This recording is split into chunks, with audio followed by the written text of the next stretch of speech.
Bom, pessoal, seguimos conversando sobre inflamação.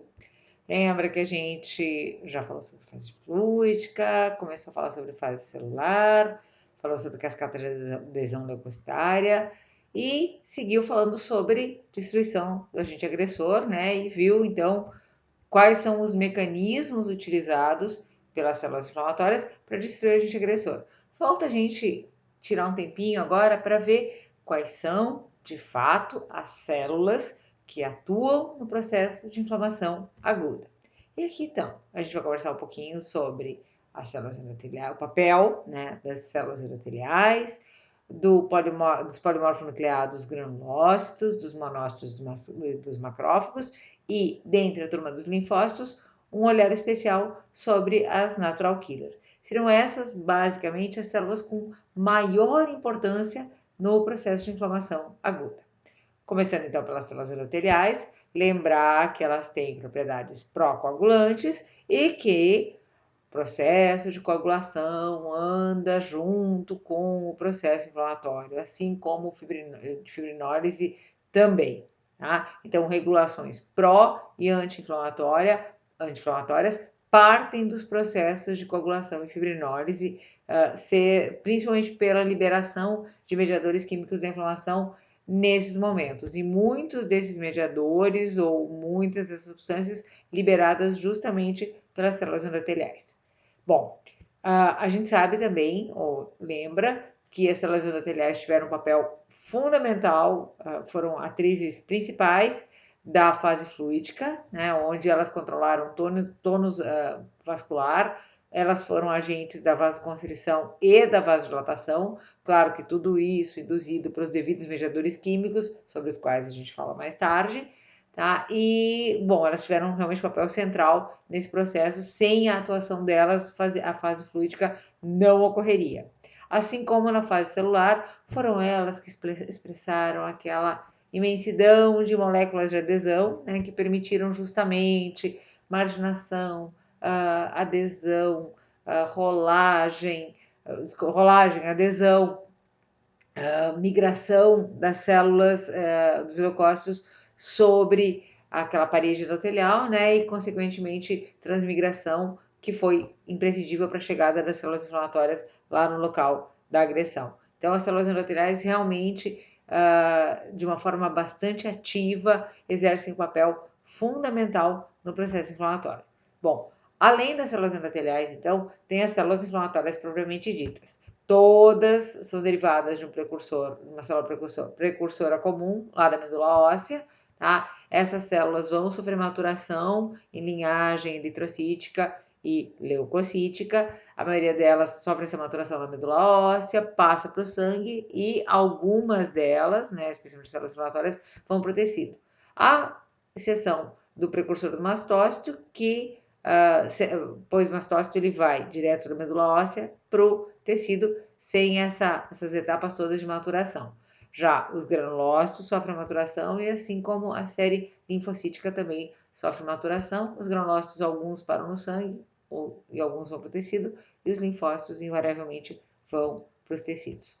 Bom, a gente faz uma subdivisão dessas células, uma subdivisão acadêmica, bem com um olhar aqui da inflamação, ou que a patologia tem para essas células. Se vocês forem ver essas mesmas células classificadas por critérios da histologia, talvez seja aquele da histogênese ou da morfogênese delas. Para imuno, vai se começar falando de linfócitos, pois eles que exercem os principais papéis lá. Aqui a gente tem a classificação das mesmas células, mas por critérios morfofuncionais, tá? E pensando principalmente no papel delas no processo inflamatório. Partindo então desse pressuposto, a gente agrupa elas em granulócitos polimorfonucleados, fagócitos mononucleados e outros mononucleados. Então, critérios principalmente morfológicos, mas que vão agregar também elementos funcionais. Dentre todas essas, com um papel importante na inflamação aguda, a gente vai destacar os neutrófilos e os eosinófilos, os monócitos e macrófagos, não as suas diferenciações, né, as suas especializações, que são da inflamação crônica, e linfócitos, e como eu falei, especialmente os natural killer. tá? Vamos começar falando um pouquinho, então, dos granulócitos polimorfonucleados, tá? Seria o grande grupo, né, os neutrófilos, os eosinófilos e basófilos, que tem por característica ter grânulos no seu citoplasma, dependendo do tipo de célula, eles têm grânulos com diferentes afinidades tintoriais, né? Neutrófilos não têm, os grânulos dos neutrófilos não têm nenhuma afinidade, por isso são neutros. Os eosinófilos têm afinidade por corante ácido, que é eosina, por isso eles são eosinófilos, e os basófilos têm afinidade pela hematoxilina, que é o corante básico, por isso que eles são basófilos. Tá?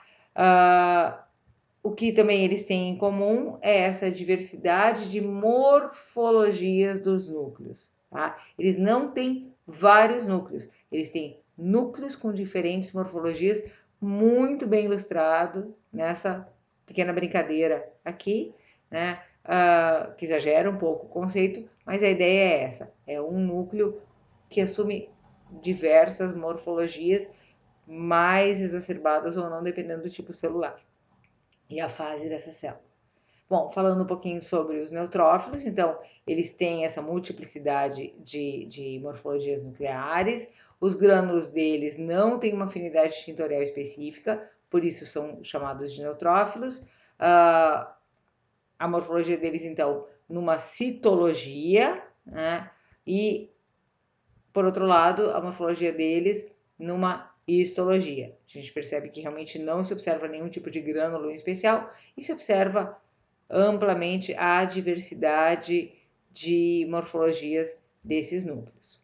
Como funções, eles são a primeira linha de defesa do processo inflamatório, então lembra que a gente vem falando sempre que as primeiras células a executarem a fase celular, a cumprirem as etapas da inflamação, são os neutrófilos, tá? Eles são elementos fundamentais para a destruição de patógenos e materiais estranhos, tá? Porque eles fazem burst respiratório, eles secretam enzimas líticas, eles fazem fagocitose e eles fazem netose. E mais ainda, eles produzem citocinas que podem modular o processo inflamatório, tá? Seja para manutenção e evolução desse processo inflamatório para alguma das formas de evolução da inflamação aguda, ou para que ocorra a finalização da inflamação aguda e encaminhamento para reparação, se encaminha para reparação. Então, aqui, exemplificando, né, suas funções de granulação, que pode causar lesão bystander, fagocitose, para eliminação do agente, né, eles têm enzimas líticas muito poderosas, eles são aptos para fazer fagocitose eficiente, e a netose, sobre a qual a gente já comentou em outros momentos. Aqui ainda exemplificando o burst respiratório, além da netose, da degranulação, e aqui um exemplo de fagocitose, trabalho local, trabalho nosso, com a tese da professora Márcia Nobre, onde a gente tem um Sporotrix schenck sendo fagocitado, né, contido num vacúolo ou num fagossomo de um neutrófilo. Falamos um pouquinho então agora sobre os eosinófilos, são essas células cujos grânulos têm afinidade tintorial pelo corante ácido, a eosina, e por isso esse nome. Eles também têm núcleos com diferentes morfologias, então são polimorfonucleados. Eles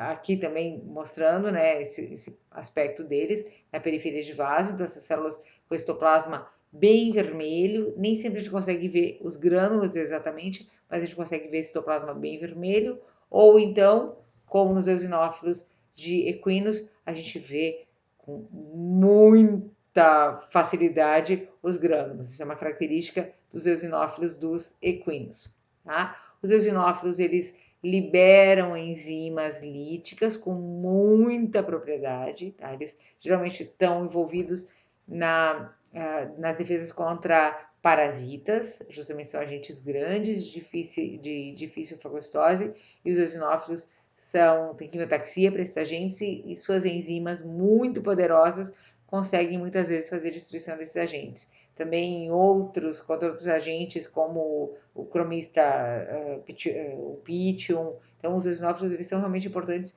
na destruição de agentes mais persistentes. Também aparecem muito, já em outro momento, né, ou em outro assunto, em processos alérgicos. Tá? Então, eles respondem, respondem a e estimulam linfócitos T, linfócitos B, células dendríticas, e eles liberam também elementos pró-inflamatórios que ativam células caliciformes a produzir muco, ativam mastócitos a degranular. Então, principais funções, degranulação fazendo lise enzimática e estimulando liberação de citocinas que estimulam a função de outras células. Tá? É importante lembrar, então, que primeira linha de defesa são os neutrófilos, os eosinófilos aparecem, mas eles vão aumentando em número numa proporção similar à dos macrófagos, que aparecem inclusive um pouquinho depois deles. Tá? Então, presença deles. Falando então agora dos fagócitos mononucleados, né, dentre os quais a gente destaca, ou dos quais, nesse grupo a gente fala de monócitos e macrófagos, lembrando que monócito é como a gente chama essa célula no sangue, ela é uma célula arredondada, com um núcleo geralmente clivado, né, esse núcleo com aspecto reniforme. A gente não observa, nesse momento que ela está no sangue, ela geralmente é uma célula bem redonda mesmo, praticamente não tem pseudóporos, como a gente vê aqui, né, célula bem redondinha, mínimas projeções na superfície celular, e já quando ela passa para o tecido, ela sofre tantas alterações morfológicas no processo de passagem para o tecido, que ela recebe inclusive outro nome, sendo então chamada de macrófago, e nesse processo ela ganha os pseudópodos, ela adquire, se especializa, né, formando os pseudópodos e provendo ou produzindo os grânulos e vesículas, né, os lisossomos, que vão ser depois importantes na constituição dos fagolisossomos. Função principal, sem dúvida nenhuma, é a fagocitose, mas reduzir o macrófago só a fagócito é quase um desaforo com essa célula que faz funções das mais diversas, que modula numerosos processos. Tá? Então, já desde seu papel, desde o tempo que eles exercem o papel de monócitos, já se consegue ver diferenças importantes, né? Já se consegue caracterizar subtipos de monócitos, sabendo que eles vão, então, no tecido exercer diferentes papéis. Então, baseado na expressão de moléculas como CD14 e CD16, se fala em pelo menos 3 subtipos de monócitos, né, que vão dar origem, então, a macrófagos com as suas diferentes funções. Por exemplo, a gente tem aqui os monócitos clássicos, né, que são CD14 duplo positivos e CD16 negativos. Eles vão fazer fagocitose, destruição microbiana, e vão ser super importantes na reparação tecidual e produzem altos níveis de interleucina 10, que vai interferir lá nos processos imunomediados. Os intermediários, CD14 duplo positivo, mas CD16 positivo também, tá? Diferente desse aqui, do clássico, são pró-inflamatórios. Eles expressam MHC classe 2 e vão atuar na proliferação de CD4, né, célula CD4, ou seja, eles são os que vão preparar ou que vão instigar as respostas imunes, a resposta imune que vai suceder processo inflamatório, o processo de inflamação aguda, tá? E eles são muito eficientes na produção de espécies reativas de oxigênio, além de robustos produtores de IL-10, tá? Tá na cara aqui, né? A gente já consegue ver isso, a importância disso. Bom, e os não clássicos, CD14 positivos e CD16 duplo positivos, que eles migram, eles são os da inflamação aguda, praticamente, né? Os caras que atuam na inflamação aguda, ó, eles migram devagar sobre o endotélio, tem o senso de dano e infecção, eles se detectam os primeiros eventos de dano e infecção tecidual e têm alta capacidade de rearranjo do citoesqueleto e são os caras que entram nos tecidos para fazer essa primeira linha de defesa e, inclusive, estimular, fazer quimiotaxia para as outras subpopulações de macrófagos. Bom, a gente precisa lembrar também que existem aquelas populações de monócitos macrófagos que são residentes nos tecidos, tá? Eles são produzidos também e maturam na medula óssea, mas eles vão, ao invés de ficar circulando no sangue como monócitos, eles são designados para ir direto para os tecidos e fazer vigilância lá. Eles têm uma meia-vida definida, existe a reposição deles, né, o turnover dessas células, são muito importantes, às vezes até como agentes carreadores de patógenos, mas o principal papel deles é vigilância daqueles tecidos. Então, são conhecidos nos pulmões como macrófagos alveolares, no fígado como células de Kupfer, nos rins como células mesangiais, no sistema nervoso micróglia, no subcutâneo como osteócitos, no sangue como monócitos, né? E no tecido ósseo são os osteoclastos, ou seja, aquelas células que fazem, células gigantes, né? Que fazem multinucleadas, que fazem a reabsorção óssea. Tá? Então, na verdade, essas células elas são simplesmente macrófagos que, quando foram descobertas, não sabiam quem elas eram, elas foram recebendo outros nomes. Mas exercem e cumprem as funções de macrófagos, só que como residentes no tecido, né? Como sinalizadores, inclusive, de dano tecidual. Os macrófagos em ação, eles também podem receber outros nomes, tá? Isso é muito corriqueiro. Então, macrófagos que têm um amplo histoplasma e um histoplasma vacuolar ou granular, tá? Porque eles fagocitaram especialmente lipídios, eles são chamados de macrófagos espumosos. Eles são muito encontrados em pneumonias endógenas ou pneumonias também conhecidas como pneumonias lipídicas. O indivíduo ele produz um excesso de substâncias lipídicas no pulmão e esse macrófago fagocita. Essa é uma doença que já foi relatada em felinos, eu tenho certeza, acho que em equinos também. Esses macrófagos, então, fagocitam esses lipídios e ficam com esse citoplasma espumoso, né, em função do processamento desses lipídios. Da mesma forma, outros macrófagos que fagocitam lipídios, né, são as células de Gitter, que são os macrófagos no sistema nervoso. Tá? O sistema nervoso ele é constituído basicamente por gordura, né? Principalmente na substância branca, onde a gente tem mielina, que é uma espiral de membranas celulares, e membranas celulares são constituídas basicamente por fosfolipídios. Da mesma forma, as outras células também têm membranas lipídicas. Então, dano no tecido nervoso determina a liberação de muitas substâncias lipídicas no meio, e os macrófagos, quando presentes nessas lesões, fagocitando esses restos teciduais, ficam com esse citoplasma amplo e vacuolar espumoso. Tá? Então, eles vão ser chamados de células de Gitter ou também vão ser chamados de células espumosas.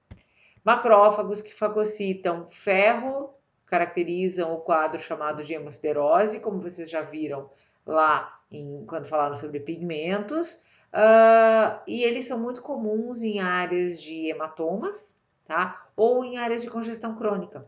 Tá? Eles eram inclusive chamados de macrófagos, células do vício cardíaco, né?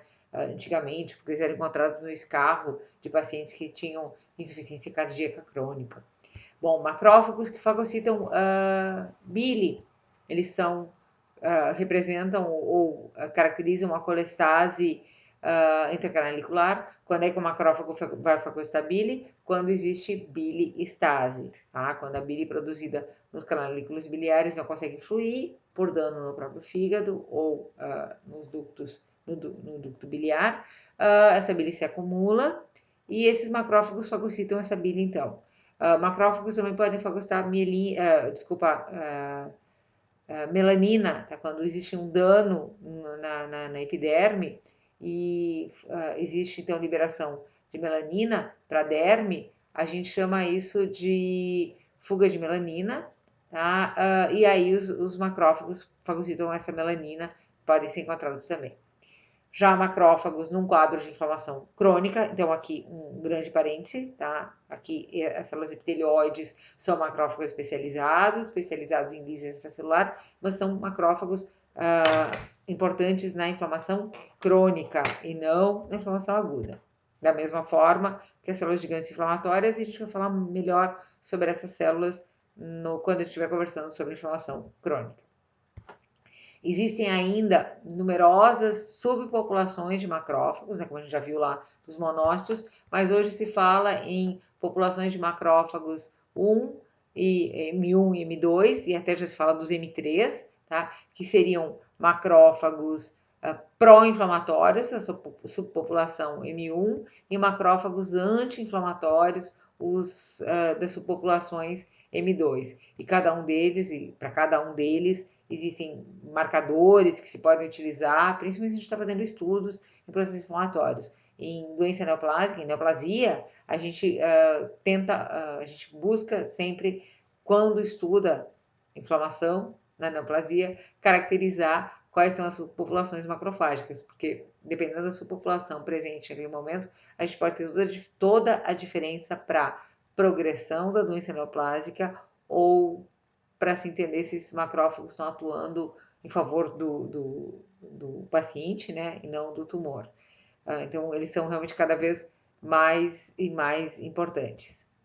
Bom, falamos ainda, agora para finalizar, sobre outros mononucleados, especialmente os linfócitos. Mastócitos vão ficar para outra conversa, tá? Os linfócitos, então, são essas células bem redondas, com amplo núcleo, escasso citoplasma. Existem numerosas subpopulações, várias subpopulações de linfócitos, tá?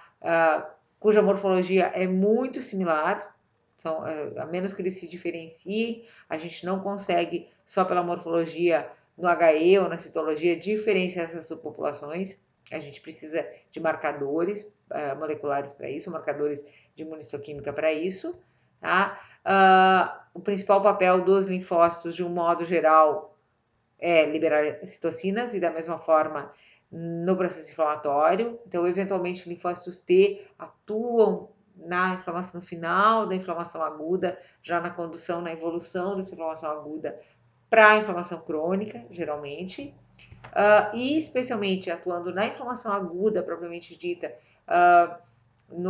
como numa atuação nesse contexto de resposta inespecífica que é a inflamação.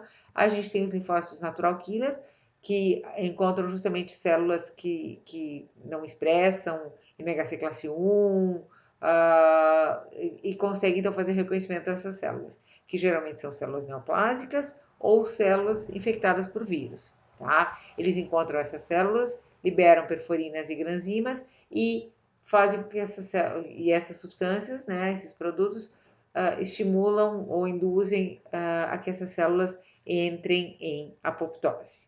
Tá? Então, esse é o principal papel dos linfócitos natural killer no processo inflamatório. Com isso, a gente encerra a nossa conversa sobre células inflamatórias ou células efetoras da inflamação aguda, e fica o convite para que vocês deem uma olhadinha na nossa no nosso próximo assunto, que são os mediadores químicos da inflamação. Então, convido vocês para que assistam esse próximo vídeo. Até lá!